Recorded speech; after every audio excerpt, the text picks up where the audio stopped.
Global science IQ। I hope आप सभी लोग बहुत ही अच्छे होंगे, बिंदास होंगे और आपकी तैयारी भी बहुत ही बेहतरीन चल रही होगी। तो सबसे पहले हमारे सभी प्यारे प्यारे स्टूडेंट्स को गुड इवनिंग, शुभ संध्या, राधे राधे, जय श्री कृष्णा, जय माता दी।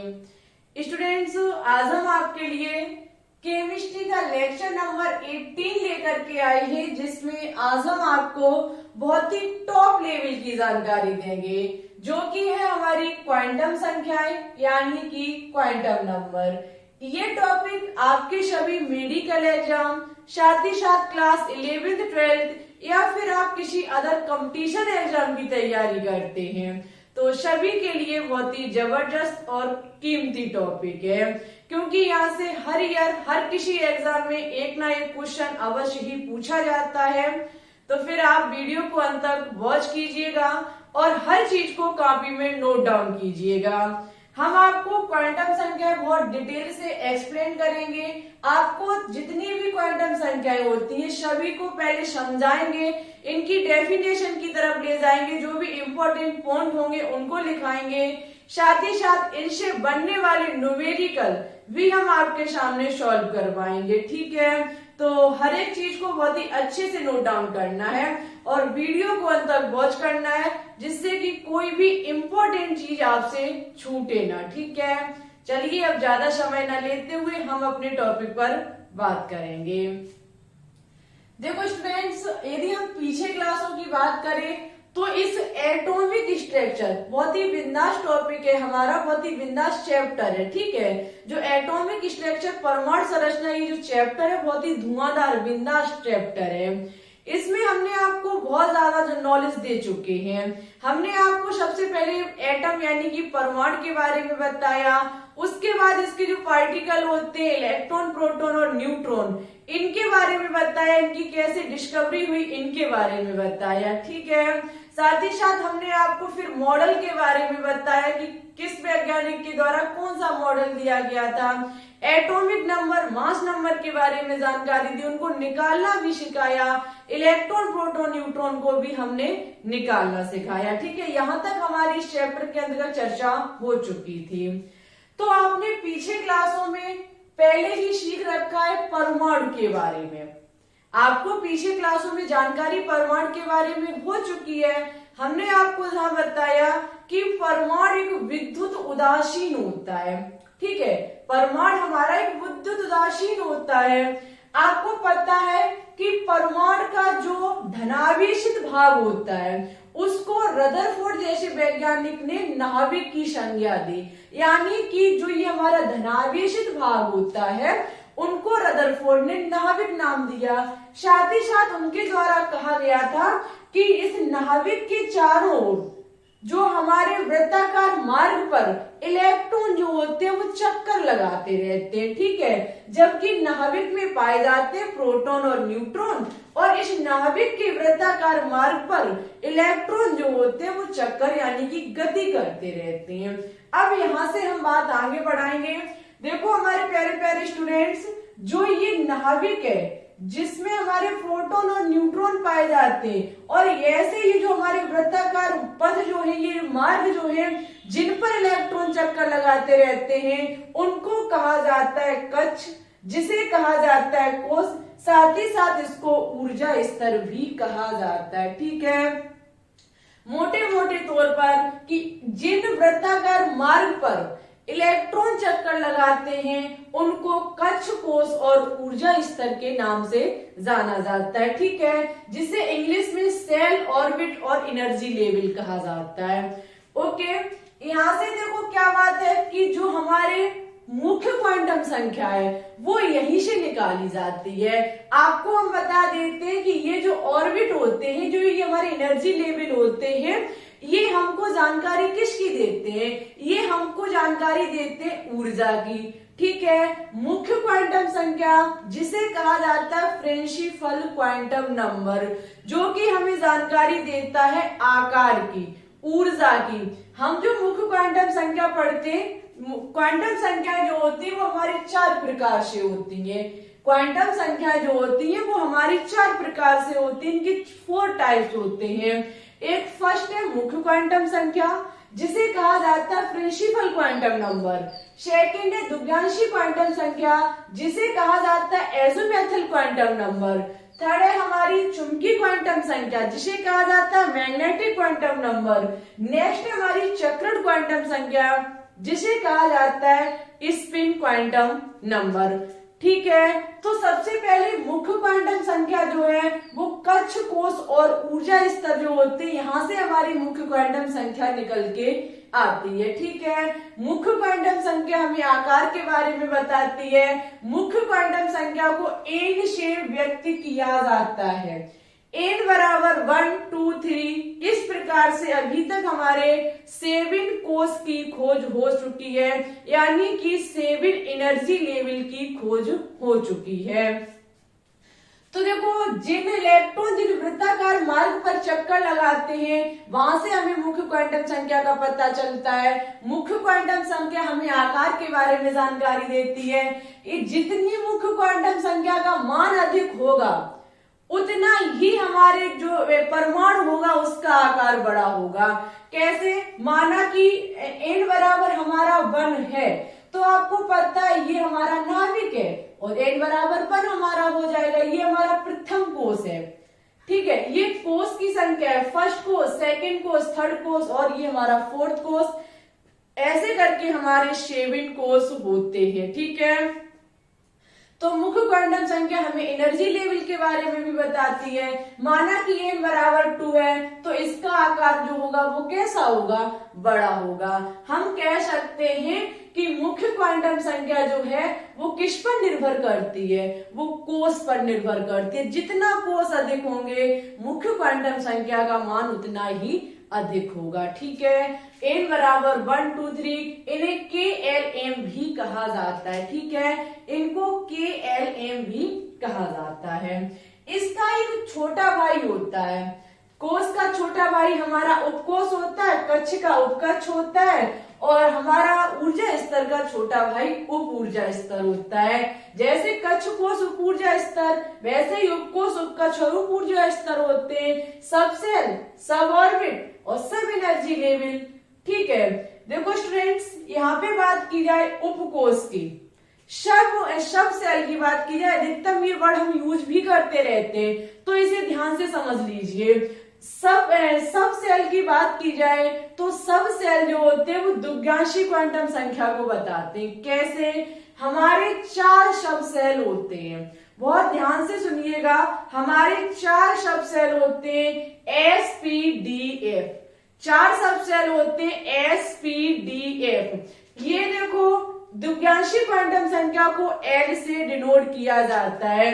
S का मान 0 होता है, P का मान 1 होता है, D का मान 2 होता है, F का मान 3 होता है। ठीक है, उपकोश जो होते हैं, उपकोश जो होते हैं वो ये बताते हैं कि हमारे कितने जो कोश होते हैं, जो हमारे कोश होते हैं, जो उप ऊर्जा जो ऊर्जा स्तर होते हैं, इनमें उपकोश जो होते हैं वो चक्कर लगाते हैं।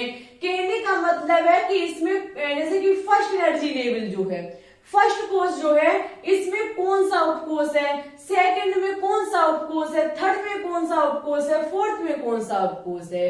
ठीक है, इन कोश में हमारे उपकोश रहते हैं। ठीक है, इन कोश में हमारे क्या रहते हैं? उपकोश रहते हैं। जैसे कि first energy level, first orbit में हमारा S सब सेल होता है, सेकंड वाले में SP होता है, थर्ड में SP3D होता है। इस प्रकार से कोश में कौन विराजमान रहते हैं? उपकोश। ठीक है, तो उपकोश जो होते हैं वो दुग्धांशी क्वांटम संख्या को बताते हैं। देखो, अभी मोटे मोटे तौर पर आपको पढ़ना है, निकलते कैसे वो आगे पता चलेगा, एकदम सब कुछ नहीं सीख सकते हैं आप। ठीक है, आगे बात की जाएगी कक्षक की। अब देखो, कक्षक क्या होता है? कक्षक से हमें पता चलता है चुंबकीय क्वांटम संख्या, यानी कि मैग्नेटिक क्वांटम नंबर। कैसे? तो देखो, चुंबकीय क्वांटम संख्या को m से डिनोट किया जाता है। चुंबकीय क्वांटम संख्या को m से डिनोट किया जाता है। m का मान निकलता है -L से +L तक। जो हमारी एम का मान निकलता है वो माइनस की एल से प्लस की एल तक निकलता है। कैसे? माना कि हमारा एल बराबर 1 है। एल बराबर 1 का मतलब क्या है? पी सब सेल। एल बराबर 1 का मतलब क्या है? पी सब सेल। यदि पी सब सेल है तो देखो हम एम का मान कैसे निकालेंगे? तो एम बराबर हमारा हो जाएगा माइनस की 1। माइनस की 1 से कहां तक? माइनस की 1 टू प्लस की 1, यानी कि माइनस की 1 से प्लस की 1 तक। अब माइनस की 1 से प्लस की 1 तक जाएंगे तो माइनस की 1 कोमा 0 फिर प्लस की 1। ये बताता है कक्षकों की संख्या को। कैसे? तो धैर्य बना के रखिए, पहले पता चलेगा तब, एकदम सब कुछ नहीं सीख जाओगे। ठीक है, माइनस की 1 0 प्लस की 1। अब देखो ये जो आपको डिब्बे से दिख रही है ये हमारे एम के मान को बताएंगे। माना कि एस के लिए एक डिब्बा होता है, एक कक्षक इनको कहा जाता है। पी के 3 कक्षक होते हैं, डी के 5 होते हैं और एफ के 7 होते हैं। अब प्यारे स्टूडेंट्स देखिएगा, एल बराबर 1 यानी कि पी का हमने अभी ज्ञात किया क्या? एम का मान। तो देखो इसमें कैसे रखा जाएगा? माइनस की 1, इस डिब्बे का मान 0 और इस डिब्बे का मान प्लस की 1 होगा। ठीक है, इसलिए जो होता है वो हमारा एम का मान जो होता है वो किस पर निर्भर करता है? एल के मान पर निर्भर करता है। ठीक है, निकालना कैसे सीखोगे तो भी न्यूमेरिकल लगवाएंगे तब समझोगे। नेक्स्ट है हमारा चक्रण क्वांटम संख्या यानी कि स्पिन क्वांटम नंबर। ये देखो बताता है कि किसी भी कक्षक में इलेक्ट्रॉन कैसे घूमता है। किसी भी कक्षक में इलेक्ट्रॉन कैसे घूमता है? ये कक्षक में आपने देखा होगा कि माना कि ये एक कक्षक है, आपने देखा होगा एक तो हमारा क्लॉकवाइज घूमता है तो दूसरा हमारा इलेक्ट्रॉन एंटी क्लॉकवाइज घूमता है। एक क्लॉकवाइज दूसरा एंटी क्लॉकवाइज। यदि हमारा इलेक्ट्रॉन क्लॉकवाइज घूम रहा है, ठीक है, ऐसे घूम रहा है तो इसका मान प्लस की 1/2 होगा। और यदि इलेक्ट्रॉन हमारा एंटी क्लॉकवाइज घूम रहा है तो यहाँ पे चक्रण क्वांटम संख्या का मान माइनस की 1/2 होगा। ठीक है, आई होप आपको समझ में आया होगा। समझ में आया हो तो अब वीडियो को कीजिए लाइक और आगे लीजिए एंजॉय, यानी कि आगे लीजिए इसका आनंद कि अब क्या कैसे और कब होगा। अब देखो इस चीज को, अब आपको पढ़ने में मजा आएगा। ओनली आपने अभी चीज एक प्रकार से शायद आपको समझ में भी नहीं आई होगी। हमारे हिसाब से हम आपको बताते हैं कि अभी आपको समझ में नहीं आएगी, थोड़ा सा धैर्य बना के रखो, बिल्कुल खल्लास होगा टॉपिक, हर चीज आपके आगे डिफाइन की जाएगी। एक बार बात को फिर से दोहराएंगे, ये है हमारा कोई भी परमाणु जिसका ये है नाभिक जिसमें इलेक्ट्रॉन चक्कर लगाते हैं, उनको कक्ष कहा जाता है, कोष कहा जाता है और ऊर्जा स्तर कहा जाता है। इससे निकल के आती है हमारी मुख्य क्वांटम संख्या। मुख्य क्वांटम संख्या किसी भी परमाणु के आकार को बताता है। कैसे? तो यदि ऊर्जा स्तर का मान 1 है तो आकार छोटा होगा, यदि 2 है तो थोड़ा सा बड़ा होगा और 3 है तो और थोड़ा बड़ा होगा, 4 है तो और बड़ा होगा। तो मुख्य क्वांटम संख्या किस पर डिपेंड करती है? कोष पर, कक्ष पर, उप ऊर्जा स्तर पर। ठीक है, उप ऊर्जा स्तर नहीं, ऊर्जा स्तर।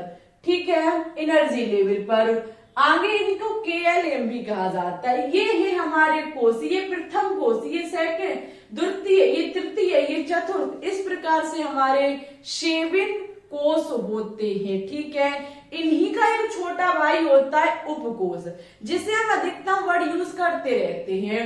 उपकोष हमें बताती है दुग्यांशी क्वांटम संख्या के मान को। दुग्यांशी क्वांटम संख्या L बराबर, दुग्यांशी क्वांटम संख्या को L से व्यक्त किया जाता है, जहां पे हमारे 4 सब सेल होते हैं SPDF, जहां पे इनके मान S का मान 0 होता है, P का 1 होता है, D का 2 होता है और F का 3 होता है। ठीक है, आगे बढ़ेंगे चुंबकीय क्वांटम संख्या की तरफ। चुंबकीय क्वांटम संख्या कक्षक के बारे में जानकारी देती है। चुंबकीय क्वांटम संख्या को एम से डिनोट किया जाता है और एम का मान निकाला जाता है -L से +L तक। ये L के मान से निर्भर करती है।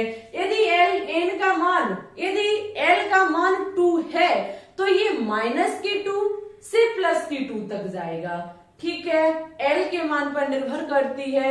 वहीं पे हम चुंबकीय क्वांटम संख्या से सीखते हैं कि S का 1 कक्षक होता है, P के 3 कक्षक होते हैं, D के 5 कक्षक होते हैं और F के 7 कक्षक होते हैं। ठीक है, आगे स्टूडेंट्स आता है हमारी चक्रण क्वांटम संख्या। चक्रण क्वांटम संख्या किसी भी कक्षक में इलेक्ट्रॉन के घूमने के बारे में बताती है कि किस प्रकार से इसमें घूमता है। यदि हमारा इलेक्ट्रॉन क्लॉकवाइज घूमेगा तो मान +1/2 होगा और हमारा इलेक्ट्रॉन यदि एंटी क्लॉकवाइज घूमेगा हमारे स्टूडेंट्स इसका मान -1/2 होगा। हमें पूरा भरोसा है कि अब आपको ज्यादा नहीं तो कम से कम 40 से 50% तो समझ में आ चुका होगा। ठीक है, समझ में आया हो वीडियो को कीजिए लाइक और इसके लीजिए स्क्रीनशॉट। उसके बाद हम आगे की बात पर चर्चा करेंगे।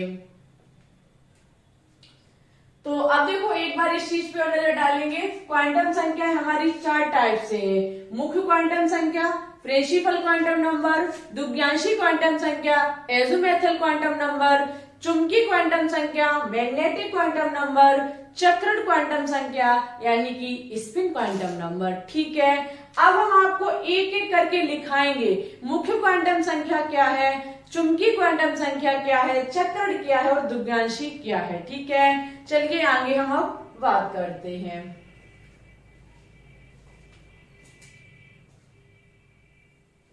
चलिए तो अब हम बात करेंगे कि चारों क्वांटम संख्याओं से जो भी इंपॉर्टेंट पॉइंट बनेंगे उनके बारे में डिस्कस करेंगे और आपको हर एक पॉइंट कॉपी में नोट डाउन करना है। ठीक है, सबसे पहले हम बात करेंगे मुख्य क्वांटम संख्या के बारे में। देखो मुख्य क्वांटम संख्या पर जाने से पहले आपसे छोटी सी रिक्वेस्ट है कि प्लीज प्लीज प्लीज थोड़ा चैनल को सपोर्ट कीजिए। देखते हैं कि आज की क्लास को कितने स्टूडेंट सपोर्ट करते हैं। देखो अब हमारा पूरा प्रयास रहेगा कि टॉपिक को भी जल्द से जल्द फिनिश किया जाए। ठीक है, रेगुलर क्लास लेने की पूरी कोशिश करेंगे। और एक छोटी सी बात कहनी है कि डेली शाम 3 बजे लाइव आया करें। ठीक है, शाम 3 बजे हमारी एक 500 वेस्ट MCQ की सीरीज चल रही है, उसमें सभी स्टूडेंट्स आया करें क्योंकि वहां बहुत ही टॉप लेवल के क्वेश्चन सॉल्व कराए जा रहे हैं। तो आपसे बस इतना ही निवेदन है कि क्लास को थोड़ा शेयर कर दिया करें, चैनल के ऊपर थोड़ा सपोर्ट करें, अपना प्यार दिखाएं जिससे कि ये आपकी जो फैमिली है ग्लोबल साइंस IQ थोड़ी सी बड़ी हो सके। ठीक है, तो ज्यादा से ज्यादा सपोर्ट किया करो क्योंकि गर्मी के मौसम में हम आपके लिए मेहनत कर रहे हैं। तो आपको तो बस छोटा सा ही काम करना है, ओनली हाथ चलानी है, उंगलियां चलानी है, थोड़ा सा काम क्लास को शेयर करना है। जो भी आप सोशल मीडिया यूज करते हैं आप उस पर क्लास को शेयर कर सकते हैं। ठीक है, देखो मुख्य क्वांटम संख्या की बात की जाए तो इसका प्रतिपादन जो किया था वो वॉर वैज्ञानिक ने किया था। इसको व्यक्ति डिनोट एन से किया जाता है। ठीक है, इसकी बात की जाए तो यह परमाणु के आकार, परमाणु की त्रिज्या तथा परमाणु के इलेक्ट्रॉन की ऊर्जा को बताती है। कौन? मुख्य क्वांटम संख्या। क्योंकि कोष, हमारे जो कोष होते हैं उनको ही मुख्य क्वांटम संख्या कहा जाता है, तो उसके आकार को बताती है। यदि कोष 1 होगा, आकार छोटा होगा, जितने हमारी मुख्य क्वांटम संख्या का मान अधिक होगा किसी भी परमाणु का आकार उतना ही बड़ा होगा। ठीक है, तो ये कभी पूछा जाए कि परमाणु का आकार किस क्वांटम संख्या पर निर्भर करता है तो मुख्य क्वांटम संख्या पर। ठीक है, मुख्य क्वांटम संख्या ही आकार को बताती है, त्रिज्या को बताती है, साथ ही साथ इलेक्ट्रॉन की ऊर्जा भी मुख्य क्वांटम संख्या ही बताती है। ठीक है, किसी कोष में अधिकतम इलेक्ट्रॉन की संख्या यानी कि कोई भी कोष है, माना कि ये है हमारा नाभिक, ठीक है, और ये है इसके कोष। इन कोषों में अधिकतम कितने इलेक्ट्रॉन, एक कोष में कितने इलेक्ट्रॉन रह सकते हैं, इसके बारे में एक फॉर्मूला दिया गया था 2n स्क्वायर। कैसे? माना कि n का मान 1 है, माना कि n का मान 1 का मतलब क्या है कि शेल नंबर हमारा 1 है, यानी कि कोस हमारा प्रथम है। यदि n बराबर 1 है तो आप देख सकते हैं हमारा क्या हो जाएगा, हमारा 2 हो जाएगा। हम कह सकते हैं कि फर्स्ट एनर्जी लेवल में, फर्स्ट कोस में, फर्स्ट कक्ष में ओनली कितने इलेक्ट्रॉन रह सकते हैं? ओनली 2 इलेक्ट्रॉन रह सकते हैं। इसी प्रकार से सेकंड में होता है। सेकंड में क्या काम होता है? माना कि 2 इंटू 2 स्क्वायर हो जाएगा, हमारा स्टूडेंट्स कितना हो जाएगा? 8 हो जाएगा। ठीक है, यही तो निकल के आएगा। हाँ, यही निकल के आएगा। तो आप देख सकते हैं प्रथम में 2, तो सेकंड में कितने इलेक्ट्रॉन रह सकते हैं? 8 इलेक्ट्रॉन रह सकते हैं। कभी भी पूछा जाए कि इलेक्ट्रॉन, माना कि कभी आपसे पूछा जाए कि थर्ड कोर्स में बताइए, थर्ड एनर्जी लेवल में बताइए कितने इलेक्ट्रॉन रह सकते हैं, ओनली छोटा सा फॉर्मूला 2n स्क्वायर लर्न करना है और आप फटाफट गुणा कीजिए और आंसर दे दीजिए। ठीक है, आगे हमारी आती है दुग्यांशी क्वांटम संख्या, जिसे कहा जाता है एज़ोमेथल क्वांटम नंबर। इसका जो प्रतिपादन किया था वो किया था सोमरफेल्ड ने। जो दुग्यांशी क्वांटम संख्या है इसका प्रतिपादन किया था सोमरफेल्ड ने। इसे एल से व्यक्त किया जाता है, एल से व्यक्त किया जाता है। यह इलेक्ट्रॉन के उपकोष को प्रदर्शित करता है। अभी हमने बताया दुग्यांशी क्वांटम संख्या जो है वो उपकोष को बताती है, सब सेल को बताती है। ठीक है, कभी पूछा जाए कि किसी उपकोष में इलेक्ट्रॉन की अधिकतम संख्या क्या है, आपको देखो पता होना चाहिए। जो हमारे sp,df ये जो सब सेल होते हैं इनमें इलेक्ट्रॉन को भरा जाता है, इन्हीं सब सेल में हमारे इलेक्ट्रॉन भरे जाते हैं। तो आपको सबसे पहले हम आप बता देते हैं कि जो यदि हमारा S सब सेल है, यदि हमारा S सब सेल है तो इसमें अधिकतम 2 इलेक्ट्रॉन भरे जाएंगे। P में अधिकतम 6 इलेक्ट्रॉन, D में अधिकतम 10 और F में अधिकतम 14 इलेक्ट्रॉन भरे जा सकते हैं। ठीक है, वही बात यहाँ पर लिखी हुई है। लेकिन कभी भूल जाओ तो एक फॉर्मूला याद रखिएगा जो हमारा है 2l + T1। इस फॉर्मूले के माध्यम से हम ज्ञात कर सकते हैं कि किसी भी सबसेल में अधिकतम कितने इलेक्ट्रॉन भरे जा सकते हैं। कैसे? माना कि हम निकाल रहे हैं P सबसेल के लिए, माना कि हम निकाल रहे हैं P सबसेल के लिए कि अधिकतम इसमें कितने इलेक्ट्रॉन भरे जा सकते हैं। तो देखो क्या काम करना है, 2l का मान। अब आपको क्या काम करना है कि P का l मान पता होना चाहिए, P का l मान पता होना चाहिए। जो अभी हमने आपको थोड़ी देर पहले बताए थे कि S का मान 0 होता है, P का मान 1 होता है, D का 2 होता है और F का 3 होता है। तो P का कितना होता है? 1 होता है, प्लस की 1 हमारा हो जाएगा। अब अंदर क्या होगा? 2 इंटू 1 यानी कि 2 रहेगा, प्लस की 1 हो जाएगा, ये हमारा हो जाएगा 3 और 2 इंटू 6 हमारा कितना है? 2 इंटू 3 हमारा कितना हो जाएगा? 6 हो जाएगा। यानी कि P सबसेल में अधिकतम कितने इलेक्ट्रॉन भरे जा सकते हैं? 6 इलेक्ट्रॉनों को भरा जा सकता है। ठीक है, इस प्रकार से हम इलेक्ट्रॉनों की संख्या को ज्ञात करते। बहुत अच्छा फॉर्मूला है, पक्का एग्जाम में पूछा जाता है। कभी पूछ लिया जा सकता है कि बताइए इलेक्ट्रॉन को ज्ञात करने का क्या फॉर्मूला है, तो 2 इंटू 2l + T1। ठीक है, तो S में अधिकतम 2 इलेक्ट्रॉन, P में अधिकतम 6 इलेक्ट्रॉन, D में अधिकतम 10 और F में अधिकतम 14 इलेक्ट्रॉनों को भरा जा सकता है। आगे है किसी उपकोष में कक्षकों की अधिकतम संख्या।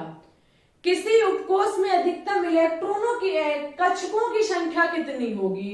तो इसका फॉर्मूला होता है 2l + T1। फॉर्मूला क्या होता है? फॉर्मूला होता है 2l + T1। माना कि हम D के लिए ज्ञात करना चाहते हैं कक्षक कि इसमें कितने कक्षक होंगे। तो देखो क्या काम करोगे आप, अब आपको L का मान पता होना चाहिए D के लिए, तो D के लिए L का मान 2 होता है। ठीक है, प्लस की 1 2 इंटू 2 हमारा 4 प्लस की 1 यानी कि 5 निकल के आ जाएगा। डी सब सेल के लिए अधिकतम कितने कक्षक होते हैं? 5 कक्षक होते हैं। ठीक है, ये होते हैं फॉर्मूले कक्षकों को ज्ञात करने के, इलेक्ट्रॉनों की संख्या को ज्ञात करने के लिए। ए सब सेल में अधिकतम 1 कक्षक, पी सब सेल के 3 कक्षक होते हैं, डी सब सेल के 5 कक्षक होते हैं, जबकि एफ के 7 होते हैं। आप एक बहुत गजब की ट्रिक लगा सकते हैं, या तो आप इलेक्ट्रॉनों की संख्या को लर्न कर लो या तो आप कक्षकों की संख्या को लर्न कर लो। देखो, यदि आप इलेक्ट्रॉनों की संख्या को ज्ञात कर लेते, एस का कितना होगा? एस में अधिकतम कितने इलेक्ट्रॉन आ सकते हैं? 2 इलेक्ट्रॉन, 2 का आधा कर दीजिए कक्षक 1। पी में अधिकतम कितने इलेक्ट्रॉन आ सकते हैं? 6 का आधा कर दीजिए कितने कक्षक? 3 कक्षक। डी के कितने इलेक्ट्रॉन भरे जा सकते हैं? 10 का आधा कर दीजिए 5 कक्षक। इसी प्रकार से जो आपका एफ होता है, इसमें 14 इलेक्ट्रॉन भरे जा सकते हैं, इसका आधा कर दीजिए यानी कि इसमें 7 कक्षक होते हैं। ठीक है, हमें उम्मीद है आपकी मुख्य क्वांटम संख्या, द्विज्ञांशी क्वांटम संख्या बिल्कुल क्लियर हुई होगी। देखो, डाउट आपके मन में किसी भी प्रकार का हो, आप अपना कमेंट बॉक्स में छोड़िए, हम आपके कमेंट का रिप्लाई करेंगे या फिर उस चीज को नेक्स्ट क्लास में समझाने का प्रयास करेंगे। ठीक है, आगे देखो हमारी है चुंबकीय क्वांटम संख्या, जिसे कहा जाता है मैग्नेटिक क्वांटम नंबर। चुंबकीय क्वांटम संख्या देखो, इसका प्रतिपादन लेडी वैज्ञानिक ने किया था, साथ ही साथ इसे एम से डिनोट किया जाता है, एम से व्यक्त किया जाता है। यह उपकोष के कक्षकों के अभिविन्यास का निर्धारण करती है, अभिविन्यास का निर्धारण करती है। एग्जाम में भी पूछा ही जाता है ये क्वेश्चन कि कक्षकों के अभिविन्यास का निर्धारण कौन करता है? तो चुंबकीय क्वांटम संख्या करती है। चुंबकीय क्वांटम संख्या m बराबर -kl से +kl तक होता है। ठीक है, इसका मान -kl से +kl तक ज्ञात किया जाता है। आगे हमारी चुंबकीय क्वांटम संख्या यानी कि spin quantum number. Spin quantum संख्या, इसका जो प्रतिपादन किया था वो गोल्डस्मिथ और यू लेवेनबेक नामक वैज्ञानिक ने किया था। ठीक है, गोल्डस्मिथ और यू लेवेनबेक वैज्ञानिक के द्वारा स्पिन क्वांटम नंबर का प्रतिपादन किया गया था। यदि बात की जाए इसे व्यक्त किससे किया जाता है, तो इसे एस से व्यक्त किया जाता है। ठीक है, एस से इसे व्यक्त किया जाता है। देखो, यह इलेक्ट्रॉन के चक्रण व घूर्णन का निर्धारण करती है। चक्रण बहुत ही शब्द है, चक्रण का निर्धारण करती है। तो देखो कैसे, इसमें चक्रण 2 प्रकार से होता है। जो एक सेकंड, यहाँ पे एक चीज गलत लिख गई, यहाँ कर कीजिए चक्रण क्वांटम संख्या। ठीक है, सॉरी, ऊपर भी वही लिखा, नीचे भी वही लिखा, चक्रण क्वांटम संख्या। देखो, इसकी बात की जाए तो इसमें चक्रण 2 प्रकार से होता है। एक तो दक्षिणावर्त होता है और एक वामावर्ती होता है। अरे भाई, इंग्लिश में सीखिए, क्लॉकवाइज और anti clockwise. Clockwise, anti clockwise. यदि हमारा इलेक्ट्रॉन क्लॉकवाइज घूमता है तो देखो इस प्रकार से घूमेगा, सुई की आकार, घड़ी के आकार की तरीके से। जैसे हमारी घड़ी घूमती है वैसे ही हमारा इलेक्ट्रॉन घूमता होगा। और यदि हमारा इलेक्ट्रॉन क्लॉकवाइज घूम रहा है तो इसका मान +1/2 होगा। यदि हमारा इलेक्ट्रॉन क्लॉकवाइज घूम रहा है तो इसका मान +1/2 होगा। ठीक है, अब वो कभी आपको पता ना हो कि क्लॉकवाइज कैसे, तो क्लॉकवाइज घूमने का तरीका ये होता है। ठीक है, इस प्रकार से। जबकि यदि हमारा एंटी क्लॉकवाइज इलेक्ट्रॉन घूम रहा है तो उसका मान -1/2 होगा। ठीक है, -1/2 होगा। अब एंटी क्लॉकवाइज कैसे घूमता है, तो इस प्रकार से घूमता है। इट्स ओके, हमें उम्मीद है कि आपको अच्छे से क्लियर हुआ होगा। ठीक है, -1/2 यदि हमारा इलेक्ट्रॉन कैसे घूम रहा है, एंटी क्लॉकवाइज। अब आपको एक चीज और हम बता देते हैं, कि इलेक्ट्रॉन घूर्णन किस में करते हैं, इलेक्ट्रॉन चक्रण किस में करते हैं। तो इलेक्ट्रॉन जो ये होते हैं क्लॉकवाइज और एंटी क्लॉकवाइज, वो इन कक्षकों में घूर्णन करते हैं। ठीक है, इन कक्षकों में ही वो क्लॉकवाइज और एंटी क्लॉकवाइज घूमते हैं। कैसे? माना कि ये रहे हमारे कक्षक, ठीक है, माना कि ये रहे हमारे कक्षक, तो इनमें घूमेंगे हमारे इलेक्ट्रॉन। कैसे? Clockwise anti clockwise, clockwise anti clockwise. लेकिन इनके घुमाने का तरीका बहुत बिंदास होता है, अभी सवाल लगवाएंगे तब समझाएंगे। ठीक है, इतनी चीज आपको डिफाइन हुई हो, अच्छे से क्लियर हुई हो, हमारे द्वारा जो भी हमने डिफाइन किया है आपको अच्छे से समझ में आया हो, तो प्लीज अब वीडियो को लाइक कीजिए, दोस्तों के साथ शेयर कीजिए, तब आनंद लीजिए किसका? सवालों का। ठीक है, देखो फ्री की चीज नहीं है, इसे इतना भी फ्री मत समझा करो। अब मेन बात तो ये कि आपके लिए बिल्कुल फ्री में, लेकिन हमारे लिए फ्री में नहीं है। ठीक है, हमें तो ये बहुत ज्यादा महंगी पड़ जाती है एक क्लास, तो हमारी मेहनत की कदर करते हुए क्लास को लाइक कर दिया करें। आपको पता है कि फ्री की चीज की कोई कदर नहीं करता है, लेकिन गलत बात है, मेहनत की तो कदर कर लिया करें, इस चीज की कदर ना करते हो। सॉरी, आप लोग यदि स्क्रीनशॉट लेना चाहते हैं तो स्क्रीनशॉट ले सकते हैं इसका। ठीक है, इसका स्क्रीनशॉट ले लीजिए।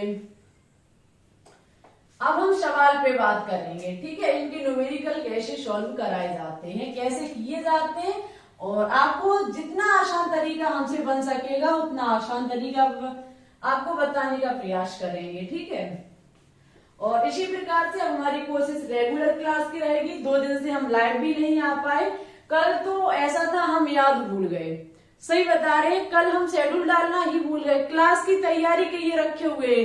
जब 3 बज गए तब मुझे ध्यान आया कि हमने शेड्यूल तो डाला ही नहीं। अब जब तक डियर शेड्यूल नहीं डाला होगा क्लास कैसे हो सकती है। कंटेंट बना रखा, पूरी पीडीएफ बनी रखी है, लेकिन वही बात कि हमने टाइम ही नहीं लगाया था, और आज हम थोड़ा काम से बाहर जा रहे हैं, इसलिए ये इवनिंग वाली क्लास हमने अपलोड की है। ठीक है, 3 बजे तो हम थे नहीं घर पे, इसलिए ये हमने शाम वाली क्लास अपलोड की है, और शाम वाली क्लास रेगुलर रखने का प्रयास करेंगे, पूरा प्रयास रहेगा मेरा। और 3 बजे तो लाइव डेली ही आएंगे। ठीक है, तो लाइव जरूर आया करें, क्योंकि बहुत बेस्ट सीरीज चल रही है वहां पे। चलिए अब हम न्यूमेरिकल सवाल पर बात करेंगे।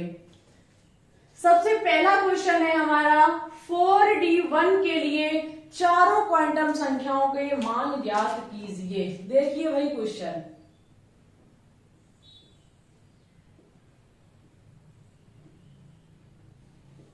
क्वेश्चन है हमारा 4D1 के लिए चारों क्वांटम संख्याएं, 4D1 के लिए चारों क्वांटम संख्याओं का मान ज्ञात कीजिए। सबसे पहले हम ज्ञात करेंगे किसका मान? सबसे पहले हम मान ज्ञात करेंगे मुख्य क्वांटम संख्या। मुख्य क्वांटम संख्या बोले तो n का मान, यानी कि प्रिंसिपल क्वांटम संख्या का मान सबसे पहले ज्ञात करेंगे। अब दिमाग लगाइए जरा कि मुख्य क्वांटम संख्या किसको बताती है? एनर्जी लेवल को, कोष को, कक्ष को। ठीक है, जबकि ये जो लिखे होते हैं, ये जो हमारे आपने इलेक्ट्रॉनिक विन्यास करते हुए देखा होगा 1s2, 2s2, 2p6, इसके ये जो आगे लिखे हुए हैं 2, 1, ये जो कुछ भी, ये हमारे कोष ही होते, एनर्जी लेवल ही होते हैं। ठीक है, यानी कि एस सब सेल जो है वो किसमें घूम रहा है? सेकंड एनर्जी लेवल में। पी सब सेल किसका है? ये सेकंड एनर्जी लेवल का। ये चीज बताती है, तो यहाँ पे एन का मान कितना निकल के आएगा? 4 निकल के आएगा। बहुत इजी होता है निकालना। इसी प्रकार से अब हम मान किसका ज्ञात करेंगे? एल का मान ज्ञात करेंगे। अब भाई एल का मान क्या होता है? तो एल का मान उपकोष की संख्या को बताता है। आप देखेंगे यहाँ पे कौन सा उपकोष है? 4 सबसेल अभी हमने बताए, 4 उपकोष अभी हमने आपको बताए, तो कौन सा उसमें से? डी उपकोष है, और डी उपकोष के लिए जो मान होता है वो कितना होता है? 2 होता है। देखो एन और एल हमारे मान निकल गए। अब हम करेंगे एम पर बात। जब हम एम पर बात करेंगे तो एम का मान माइनस की एल 2 प्लस की एल पर निर्भर करता है, यानी कि माइनस की एल से प्लस की एल तक जाता है। अब देखो एल का मान कितना है? 2, तो ये जाएगा माइनस की 2 से कहां तक? प्लस की 2 तक। -2 से +2 तक। ठीक है, इतना हुआ। अभी मान नहीं निकला पी का, अभी किसका मान नहीं निकला, एम का मान नहीं निकला। जब नहीं निकला तो अब आपको क्या काम करना पड़ेगा, इसके लिए कक्षक बनाने होंगे। कक्षक बनेगा सबसेल के आधार पर। कौन सा सबसेल है, डी सबसेल। डी सबसेल में कितने कक्षक होते हैं, 5 कक्षक होते हैं। हम 5 कक्षक को बना के तैयार करेंगे। ये हमारे 5 कक्षक बनके तैयार हो गए। अब इन कक्षकों का मान कहां से आएगा, एम से आएगा। और एम का मान हमने ज्ञात किया -2 से +2 तक। -2 से +2 तक जाएंगे तो -2, फिर -1, फिर 0, +1 और +2 होगा। ठीक है, इन मानों को हम इन कक्षकों के नीचे लिखेंगे। फर्स्ट कक्षक का मान -2, सेकंड का -1, इसका 0, फिर +1 और इसका मान जो होगा वो +2 होगा। ठीक है, इतना हमारा हो गया। इसके बाद हम क्या करेंगे, अभी एम का मान नहीं निकला। इतना करने के बाद हम ये देखेंगे कि इसमें कितने इलेक्ट्रॉन है। आप देखेंगे तो इसमें ओनली 1 इलेक्ट्रॉन है। जब इसमें ओनली 1 इलेक्ट्रॉन है तो सबसे बड़ा सवाल आपके मन में उठ रहा होगा कि 1 इलेक्ट्रॉन हमें क्या करना है, इसमें घुमाना है, इन कक्षकों में घुमाना है। तो सबसे बड़ी प्रॉब्लम कि क्लॉकवाइज घूमेगा या फिर एंटी क्लॉकवाइज घूमेगा। तो सबसे पहले हम बता देते हैं आपको, हमारी बात को बहुत ध्यान से सुनिएगा कि सबसे पहले इलेक्ट्रॉन हमारा क्लॉकवाइज घूमता है। सबसे पहले इलेक्ट्रॉन हमारा क्लॉकवाइज घूमता है। सेकंड बात, आपको सबसे पहले क्या काम करना है, यहाँ तो 1 है कोई बात नहीं। यदि यहाँ पे माना कि 7 इलेक्ट्रॉन होते, माना कि यहाँ पे 7 इलेक्ट्रॉन होते और कक्षक हमारे कितने हैं, 5 कक्षक हैं। हमारे कितने कक्षक हैं, 5 कक्षक हैं। अब 7 इलेक्ट्रॉन को इसमें भरना है तो इसमें इलेक्ट्रॉन भरने का एक बहुत ही बिंदास तरीका होता है। सबसे पहले हमारा इलेक्ट्रॉन क्लॉकवाइज घूमता है, वो भी सभी कक्षकों में। सबसे पहले मुझे सभी कक्षक जो है वो क्लॉकवाइज इलेक्ट्रॉन से भरने होंगे। ऐसा नहीं है कि आप पहला कक्षक क्लॉकवाइज, फिर एंटी क्लॉकवाइज, फिर क्लॉकवाइज, फिर एंटी क्लॉकवाइज, ऐसा नहीं होता है। पहले जितने भी कक्षक हैं उनको हम क्लॉकवाइज भर देंगे। यदि इलेक्ट्रॉन शेष बचता है तो एंटी क्लॉकवाइज घुमाएंगे इलेक्ट्रॉन को, अन्यथा कोई बात नहीं। यहाँ हमारे 5 इलेक्ट्रॉन भर गए, कितने बचे, 2 इलेक्ट्रॉन, 2 को हम एंटी क्लॉकवाइज भर देंगे।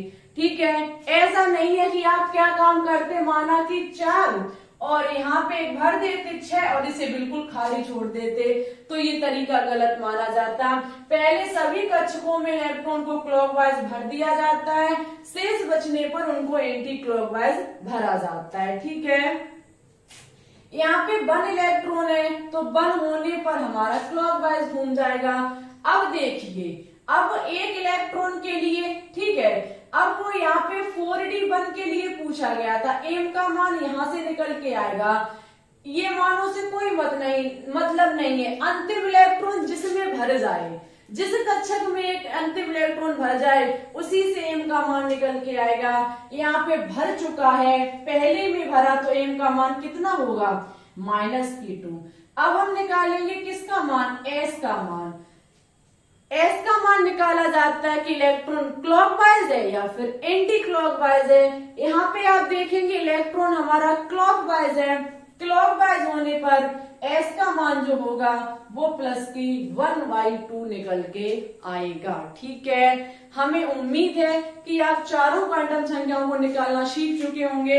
नहीं सीखे तो एक क्वेश्चन के माध्यम से और सीख लीजिए। ठीक है, और फिर हम उस बेस्ट 500 क्वेश्चन की सीरीज में आपको इस प्रकार से सवाल सॉल्व कराएंगे।